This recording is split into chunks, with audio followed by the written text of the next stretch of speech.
Hi dear friends and subscribers, welcome to Cricket Happenings. What a match we are having here. As you know, there has been a terrific start to the fourth one-day international between England and Sri Lanka in the natural series. As you know, Sri Lanka have been leading the series and they have been doing well too. Well, there's a great start to the fourth one-day international. In fact, rain delayed play and then play started after a brief while. And well, Sri Lanka are absolutely reeling right now. They are 61 for the loss of 5 wickets in the 18th over. The persons at the crease right now is Kumar Sangakkara and giving him company is Angelo Matthews. Just talking about the story of the day, how it all happened. Well, the captain Tilakatne Dilshan actually edged an outswinger from the bowling of Anderson for a duck, so he was gone for a duck. So that was the first wicket. So it was it was 0 for 1 at that stage.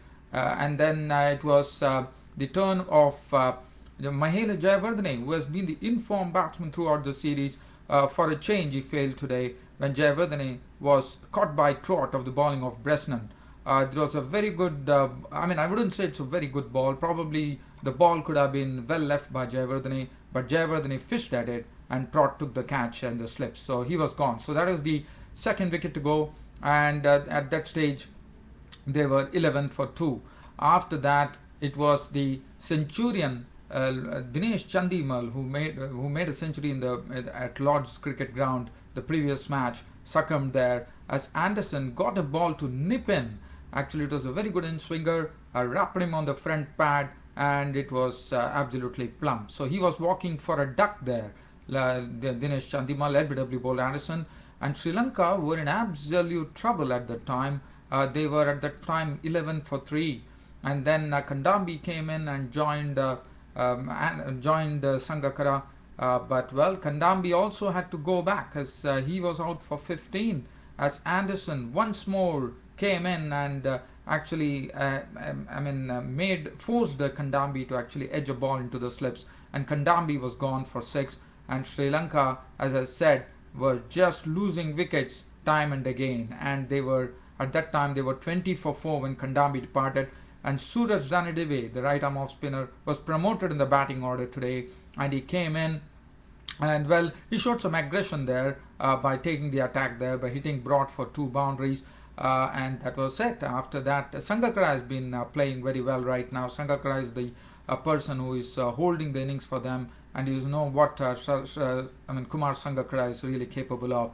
Is right now not out on 20 of 38 balls with 3 fours, and the last wicket to go was Suraj Ranadive after contributing a very good 18 of just 27 balls, 4 fours, got a big lifting delivery from Stuart Broad, couldn't actually keep it down. Kisbeater behind the stumps did the rest, and he was walking. So currently Sri Lanka absolutely reeling here at Nottingham in the fourth one-day international at 62 for 5. England were the ones who won the toss, elected to field.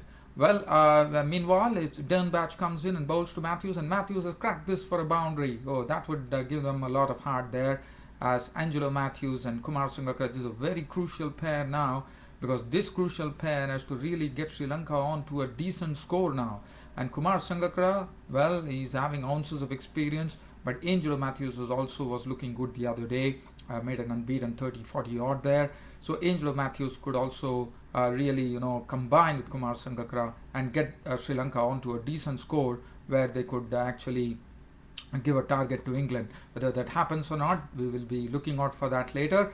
But in the meanwhile, so this is the current situation here at Nottingham in the fourth one-day international of the natural series between England and Sri Lanka. Sri Lanka 66 for 5, losing the toss and batting there, and they are 67 for 5 in the 19th over. Kumar Sangakkara is not out on 20 of 38 balls with 3 fours. Angelo Matthews is not out on 9 of 10 balls with 1 4. Now I'm going to take you down to the third and final test match, which is happening here at Dominica Rozu, which is the ground which is hosting its first ever test match. And well, here too, India are on the ascendant here, because India won the toss, elected to bat. First and foremost, the changes that were made were Munaf Patel coming in for Abhimanyu Mithun, and the first wicket to go today was the debutant for the West Indians, Kieron Powell, who was gone. A beautiful delivery from Pravin Kumar, which Kiran Powell was forced to actually, he thought the ball is going to swing out, but the ball actually came in, struck his bat, and he was gone. So that was the first wicket to go today, and Kiran Powell was gone. The debutant was gone for a duck. And after that, Adrian Bharat tried to go for a pull shot, but actually he has missed the line and his stumps have been shattered. So Adrian Bharat is also gone, bowled by Ishan Sharma for 12, who took 6 wickets, as you know, in the previous test. Right now, it's drinks at the Roseau in Dominica, who is hosting the first ever test match here in the Caribbean. And West Indies are currently in trouble, 24 for 2 after losing the toss. 14 overs have been gone by. Well, that doesn't matter. This is a test match, and India won the toss and elected to field. And well, so far, whatever decisions they have taken has been really fructified, I would say. West Indies 24 for 2. Darren Bravo is not out on not. Kirk Edwards is not out on 2.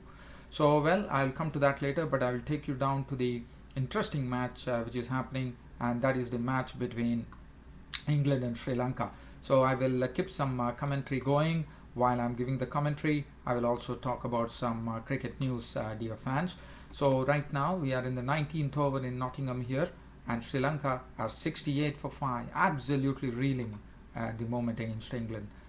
Well, just to give you some cricket news, as you know, Rodney Marsh, the former Australian wicketkeeper, has probably, he has actually made himself available for becoming an Australian selector if needed.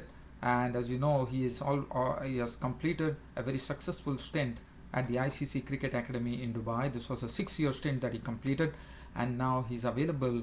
He has actually offered himself to be on the selection committee of Australia to help the Australian cricket here, and that's big news according to me, because Rodney Marsh is a very intelligent cricketer, and he has lots of experience completing a 6-year stint in the ICC Academy in Dubai, and now he also was the head of the Cricket Academy in Australia, now known as the Centre of Excellence, which is there in Brisbane. In the meanwhile, the Sri Lankan score stays on 68 for 5. We are in the 20th over. The bowler who is bowling here is Stuart Broad, who bowled to Sangakkara, and Sangakkara can't get the ball off the square, so he has to stay at the crease there. Sri Lanka 68 for 5 in the 20th over after England won the toss and elected to field. Well, the other news, so that's something that one has to, I'm sure the Australian cricket will welcome him with open arms and give him a chance in the selection committee, and that would only further the Australian, I would say, the improvement there. Australian performance would definitely be showing a distinct improvement if Rodney Marsh were to come in the Australian selection committee at a time when Australia are not really up to the mark, in the sense they are not been doing as expected right now as far as Australian cricket is concerned. And the other news that I have is, as Cameron White, the team has been named, the one-day team and the T20 team has been named for the Sri Lanka tour for Australia. And the news is that the glaring omission, no, I wouldn't say the glaring omission, but the T20 captain, Cameron White, he's the T20 captain for the Sri Lankan tour, but does not find a place for himself in the one-day squad. The one-day squad finds a place for James Pattinson, whom Betley has already predicted a bright future for him. He bowls in the 140s, and Betley has already mentioned he's a player for the future, so he gets an opportunity in the one-day scheme of things. That is the news. So the other than that, right now it is Stuart Broad who is bowling to Sangakkara. We are in the 20th over. In fact, Sangakkara has got a single there, so the score has moved on by 1, 69 for 5 in the 20th over. In Sri Lanka put into bat by England in the 4th one-day international in Nottingham. In the meanwhile, I take you down to the Dominica ground in Roseau, where Bravo has just hit a 4 of the bowling of Ishan Sharma, and in fact he has opened his account by actually cracking a boundary there. So he is not out on 4 of 3 balls with 1-4, and West Indies are 28 for 2 currently batting first. Other than that, I don't have any other news. So Cameron White was the another news, and Aaron Finch, who has performed well, also finds a place in the Australian international squad there. And other than that, I don't have anything else to share, but I will be keeping my commentary going till such time the YouTube broadcast ends, or probably I might have to wind up a bit early today because I'm a bit short of time. But always in the meanwhile, one more run. And I'm leaving you right now, dear cricket fans, with the news here from the Nottingham Cricket Ground that Sri Lanka are currently reeling at 75 of 20 overs. Angelo Matthews is not out on 10. Kumar Sangakkara, that big hoe, is not out on 22 of 44 balls with 3 fours. And it's, as I said, it's Kumar Sangakkara. The onus is on Kumar Sangakkara and Angelo Matthews because it's the most crucial pair there. This pair has to really take Sri Lanka onto a very decent score. Well, and I also feel that there is some unevenness in the pitch, as the commentators were mentioning. So if at all that is there, so probably, well, one has to wait and watch how things really pan out here at Nottingham. Well, you can keep an eye on cricket happenings. I wouldn't be able to really commit to that I will be giving a full report after coming back from my work. But probably if I do, well, you can definitely enjoy it. Otherwise, I'll be analyzing both these matches tomorrow. So until then, this is Ram saying goodbye. Thank you.